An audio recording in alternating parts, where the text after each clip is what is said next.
नमस्कार दोस्तों, आज मैं आपको एक ऐसी कहानी सुनाने जा रही हूँ जो बहुत कम लोगों ने सुनी होगी। ये है कथा ऋषि मांडव्य की और उनके उस प्रश्न की जो उन्होंने सीधे धर्मराज यम से किया। कई युग पहले मांडव्य एक तेजस्वी ऋषि थे। गहन तपस्या में लीन रहते थे।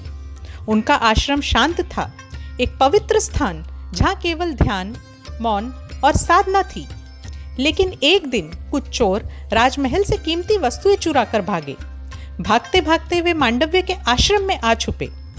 कुछ समय बाद राजा के सैनिक वहां पहुंचे और बिना कुछ सोचे मांडव्य ऋषि को भी चोरों के साथ बंदी बना लिया। ऋषि मौन थे, उन्होंने कुछ नहीं कहा, परंतु राजा ने उन्हें दंडित किया, शूली पर चढ़ा दिया। लेकिन ये चमत्कार ही था। ऋषि की प्राण शक्ति इतनी प्रबल थी कि वे शूली पर चढ़ने के बाद भी जीवित रहे। समाचार फैल गया, राजा कांप उठा। वो खुद आया और माफी मांगी। मांडव्य ऋषि ने उसे क्षमा कर दिया।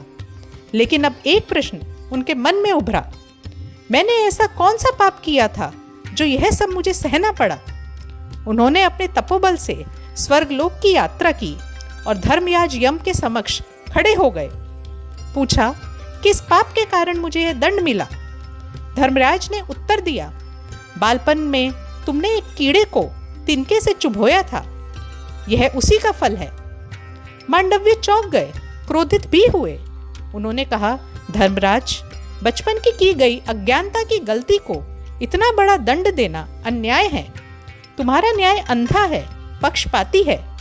मैं तुम्हें श्राप देता हूं, तुम मनुष्य योनि में जन्म लोगे और वहां जाकर न्याय की पीड़ा को स्वयं अनुभव करोगे।